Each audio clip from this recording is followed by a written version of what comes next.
What's up? What's up, my guys? Welcome into another show, man. NBA Talk with Jay. Now, don't take the glasses off, man. Put them on. Don't take them off. Put them on. Sorry.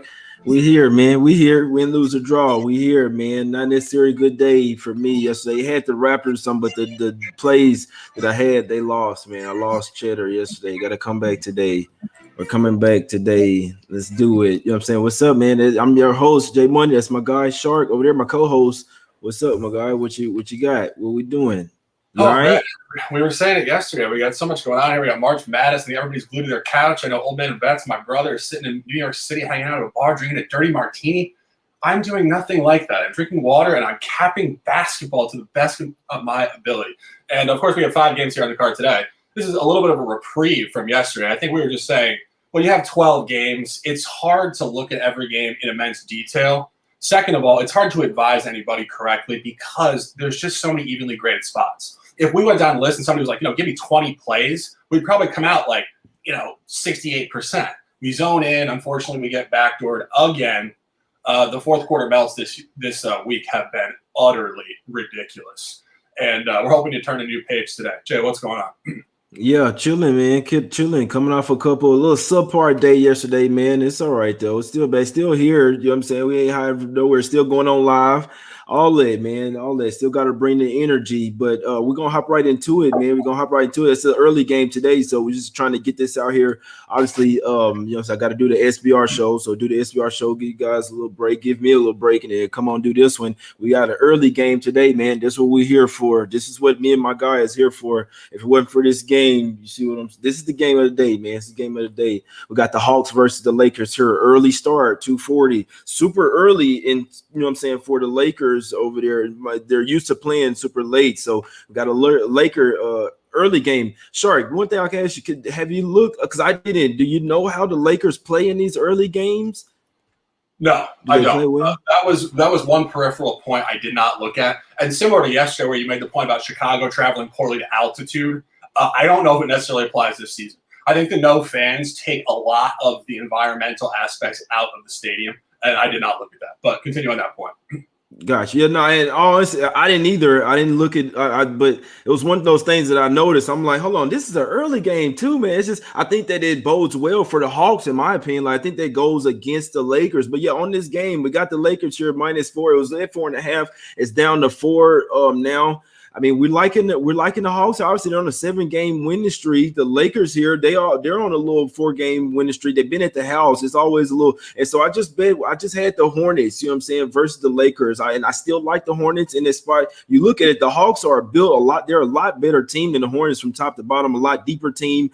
You got Gallinari, you got Rondo coming off the bench. These guys could be starters. They'd be starters over there on the Hornets. So this team, they play a lot better defense than the Hornets as well. I think they come in here and win this game, and we have we have buy-ons for the Hawks here. Then we have a buy against spot for the Lakers, guys. I know the Lakers been hot, and it's kind of tough for me to fade them. Sure, it is, but what do we have tomorrow? I mean, it's always interesting to look for a team when you got it's the first game of a back-to-back. And who is it? It's the Suns. The Lakers have a revenge spot tomorrow. This is a revenge spot for the Hawks. You see what I'm saying? Today is what matters. Lakers may be looking ahead to going to Phoenix. You know what I'm saying? The Phoenix are in a better position than them playoff-wise, everything right now. This is a much bigger game for them. This is against the Eastern opponent. Shark, why wouldn't – we had to take the Hawks here, right? I want to run it back and get a little vibe going here.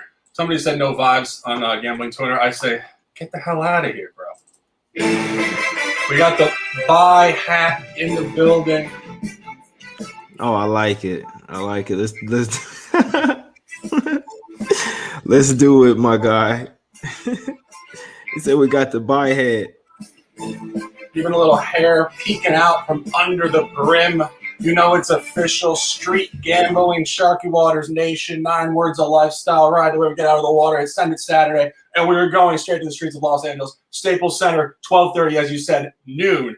All the points are checked. Of course, Jake takes care of business for me. I have to do some sort of ridiculousness to even stand court in this place with this amazing gentleman I'm co-hosting with. And ultimately, when you do look at another point on this, the last 3 matchups in the Trae Young era, there were 3 of them. All Laker wins. However, 2 years ago, Atlanta did cover in Staples. Of course, that was a different group, Brandon Ingram, Lonzo Ball, etc. But the line was minus 14 Lakers, okay? 14. Then it was minus 11 Lakers last season. And Atlanta got the doors blown off them. We were talking about this before. It was a weird, funky environment. I'm not sure what happened last year when Atlanta traveled to LA. I do know they played it back-to-back. They played the Clippers and the Lakers on back-to-back nights without a break in between, which is very rough on the league. And the Lakers spot was the 3rd and 4 nights off of a comedic 49-point loss the previous night to the Clippers. And as much as we talk about Ciroc on ice, Diddy being in the locker room, I think there might have been Ciroc on ice in the nightclubs actually in the pre-COVID LA environment, because you don't lose by 50 night one to the Clippers and then come back and lose by 21 to the Lakers, I do believe. So they got absolutely shelled by a combined 70 points in Staples last year. Of course, then this season they did lose a very respectable game by, I believe, 8 points to the Lakers on a 7.5. I think the Lakers covered by a hook or one, depending on the closing line there. And I think everything's scaling against it. 14-11, triple revenge environment. And you do find the Lakers here, as you said, facing Phoenix tomorrow. And it's very similar to what we said about Denver yesterday.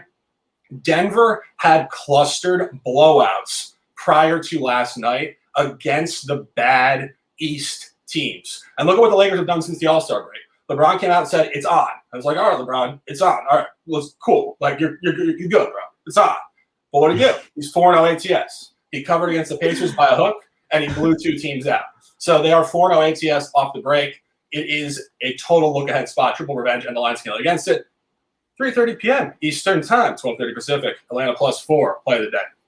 Exactly. Yeah. And if this was a regular time play, I would even say maybe that the Lakers, you know what I'm saying, maybe would have an adventure. But the fact that the time difference, the fact that they do have the Suns tomorrow, the fact that it's a revenge spot for the Hawks, you're trying to catch the Lakers here without. So everybody has to try to catch these boys without AD. Obviously, they're figuring out how to play without them. They are a deep team. They have a lot of guards over there, play really good defense. Just look at how the Hawks match up with them. Like, they have just as many guards, just as many bench players, guys coming off the bench. So let me break it down to you real quick, just to show you how I'm looking at it, my guys. We got Gallinari, got Bogdanovich coming off the bench, Rondo, who played for the Lakers, you know what I'm saying, championship squad, so he knows how to play this team. He's gonna, hey, you know what I'm saying, a little insight to his guys. Hey, look, this is how you play LeBron, this is how you play Kuzma. He knows this team.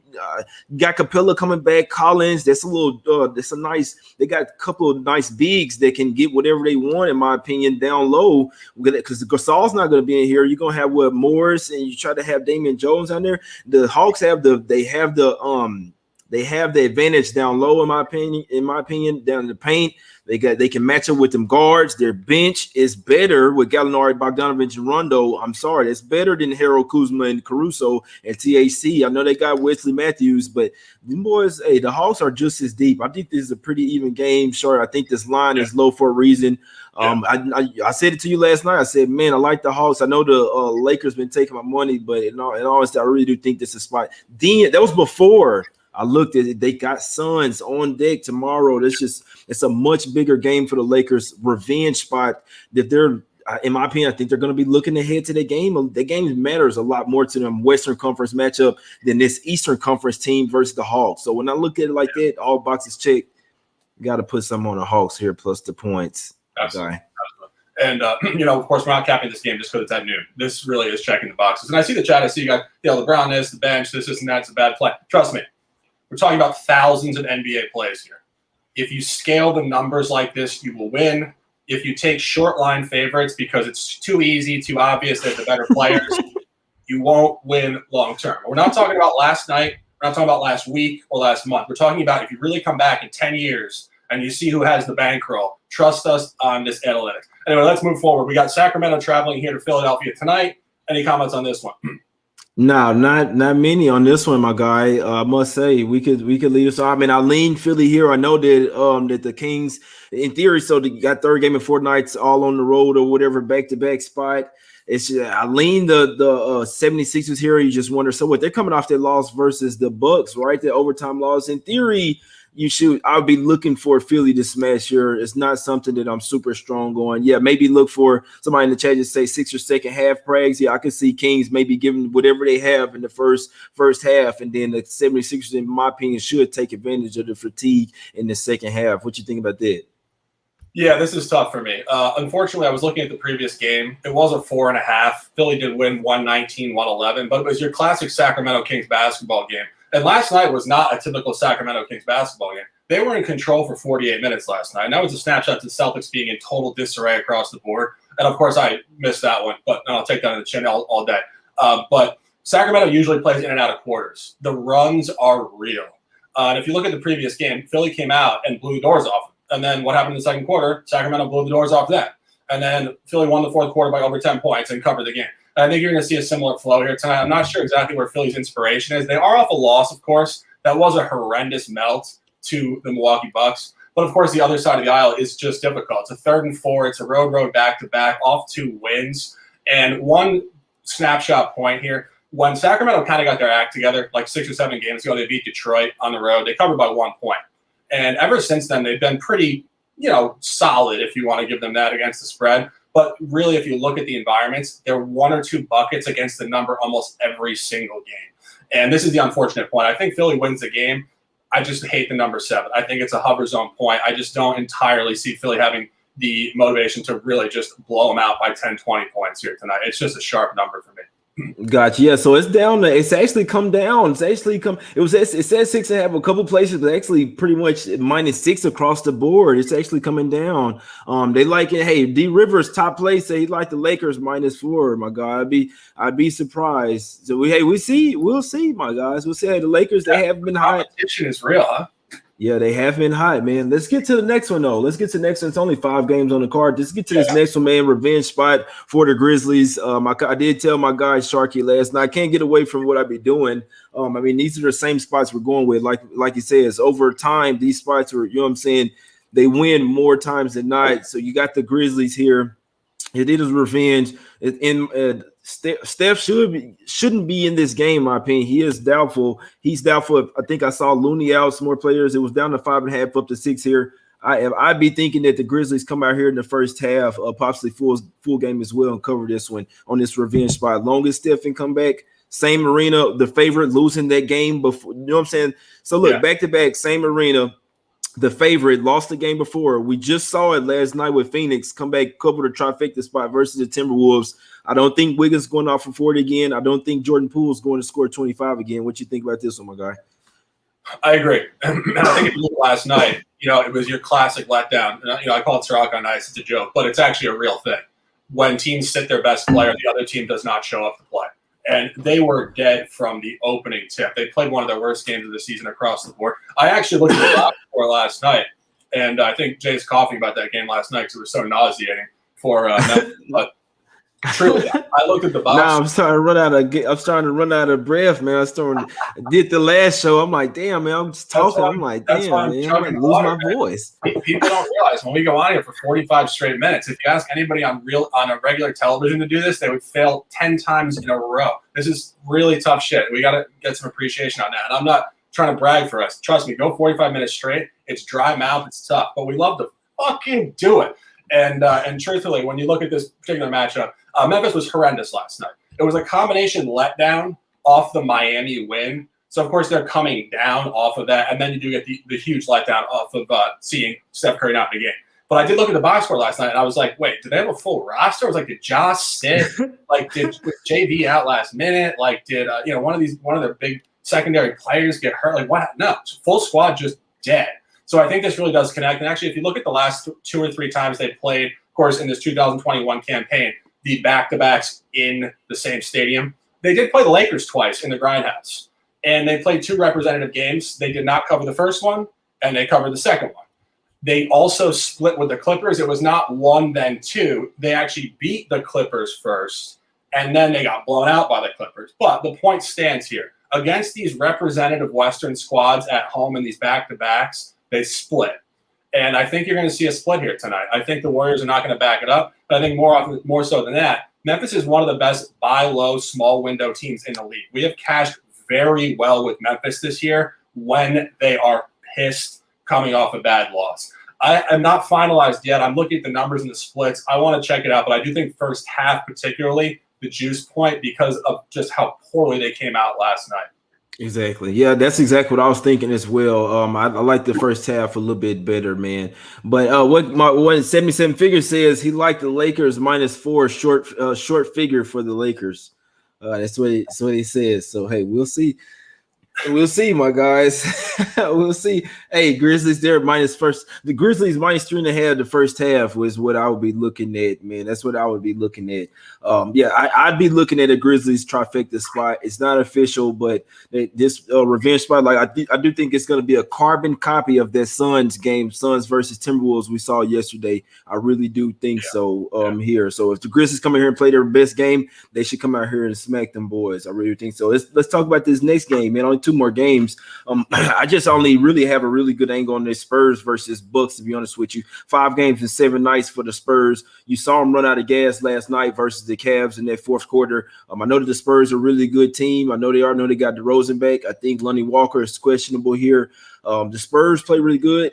They haven't played so far this year, but it's still a revenge spot. The last time the Spurs did beat the Bucks, 126-104. So if the Bucks do remember that, in my opinion, they should be able to smash them full game. I think that the Spurs maybe first half if you like them, but full game wise, I don't think they will have much left in the tank if the Bucks can play their best game. I'm not really sold on the Bucks because sometimes they do play down to their competition. Sometimes they do get up by 17 and let another team go on a run. The Spurs do have that in them. I'm not on the Bucks officially, but just letting you guys know how we think, how to bet the NBA. 5 games in 7 nights, all on the road with travel, is an absolute terrible spot. It's either you take the Bucks or nothing. I'm sorry, but no, it's not Spurs here. It's an absolute fade spot for them. I'm sorry, especially after an already good road trip. It's not like they've already lost 4 straight games. No, they've went 3-1 already on this road trip. They're favored to lose. They're probably going to lose the game. I could see them letting go of the ropes, heavy legs in the fourth quarter of this one. Pretty much talking myself into the Bucks here. What are we doing? Yeah, I mean, the revenge spot was last year. You said 126-104 Spurs. Yeah, Spurs smacked them. Milwaukee is a little underrated in terms of their vengefulness. Sounds a little ridiculous, but Giannis fucking cares, man. You saw what they did against the Knicks. What the Knicks embarrassed them. And we were saying it. This is the first game off the All-Star break. This is a big break. They might be flat. The Knicks are scrappy. They came out and it just blew the doors off the Knicks.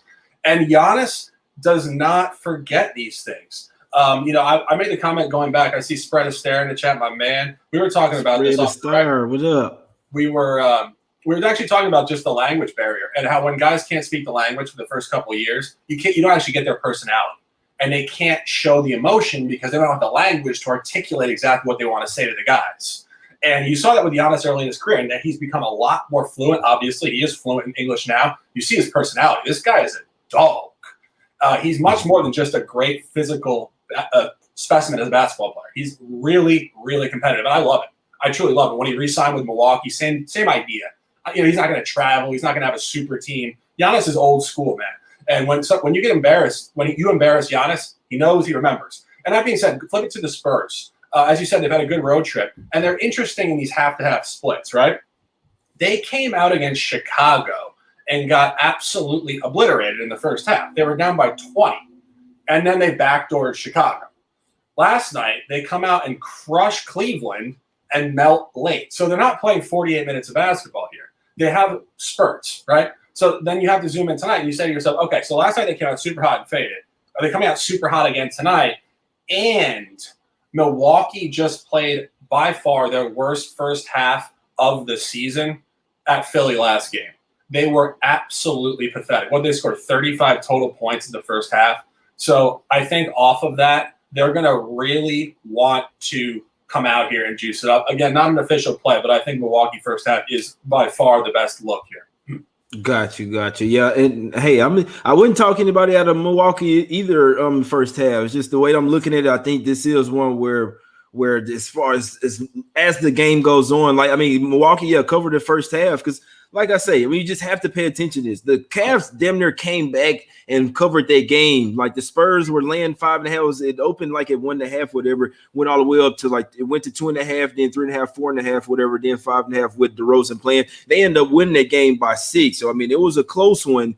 But the Cavs put up 44 points in them in the fourth quarter. Like the Spurs were really starting to run out of gas. That was last night. Now you got a whole nother game. Like them boys, like they was ready to go to the house, or that should have been the last game of the road trip last night. Now they got a whole nother spot. Got to go against the Bucks. Like I said, you need a motivated Milwaukee Bucks team here. But yeah, I'd be looking at Bucks first half and full game. I probably am just going with one play in the NBA today. But if it was some other ones, my God, I mean, we can go through this other game. I don't have much on this Hornets versus Clippers, but I'd be looking at Grizzlies first half full game, Bucks first half full game. But I'm going with the dog. We some dogs.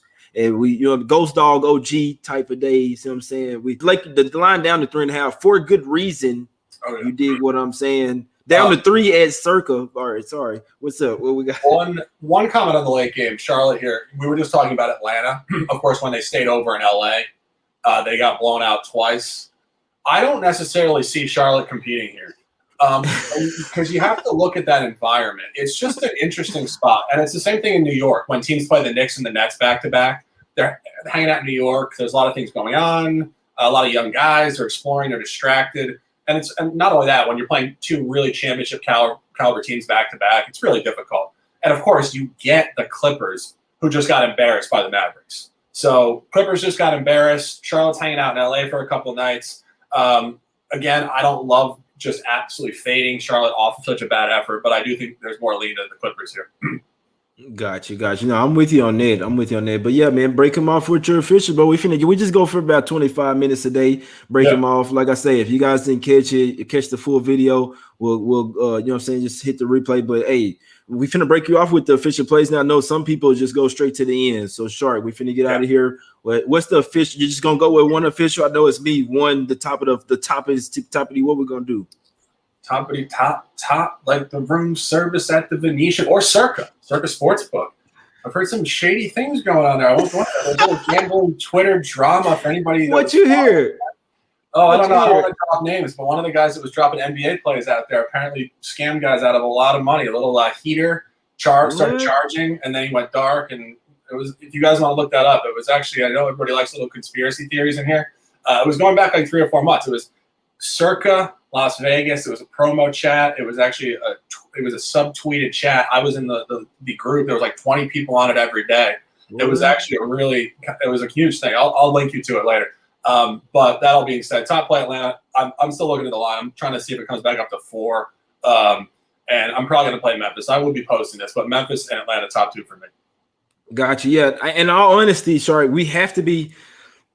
If we like the Hawks here, we think they're going to win. So I mean, my opinion, it makes me feel better that the line's going down to 3.5. Like, I mean, it said 4, but I mean, I think that's holding even more value, more strength. The fact that it's coming down. It's the Lakers at the house. You know what I'm saying? Short favorite, and it's coming down. And like I say, down to 3 at Circa. It's opened up at 4.5. So I mean, I Hawks here for me, guys. Hawks. I really love when me and my guy here in line. No other plays, guys. Hawks plus the 4 for me. Plus 3.5. I'm thinking they're going to win the game, guys. So, I mean, I'm taking the points. Could be a close game, but I think look ahead spot for the Lakers tomorrow in a much bigger game for them versus the Phoenix Suns, Western Conference opponent. It's a bunch of things. All boxes checked. You got a revenge game tomorrow? Okay, the Hawks got a revenge game today. The Hawks are a tad bit harder than the Lakers. They match up well with the Lakers. You got, you know what I'm saying, Rondo coming back over there, facing his old team. It's a bunch of stuff, man. I like the Hawks here. Off 7 straight wins with the new coach. They're hot right now. Sometimes you ride the wave. That's what we're doing with the Hawks here. That's why the line is low, and we're kind of fading the public as well. I still like the Grizzlies. First half full game is I lean that way. I'm not making too many plays though, but yeah, I like the Grizzlies here in this revenge type spot, and I like the Bucks in just the way I look at games. The Spurs is a fade spot, full game. I would be taking full game for the Bucks here, guys. Got to get out of here. Got to go. You know what I'm saying? Make some bets and watch some college basketball. Chill, my lady, man. Live life, man. Y'all live life. Hit the the like button, my guys. If y'all can, hit the like button. If you like the content, go back and rewatch the show. Share it on Twitter, wherever you can, my guys. Appreciate y'all for tuning in. That's my guy Shark right there. I'm Jay Money. Go and follow him on Twitter. Follow me on Twitter. We out.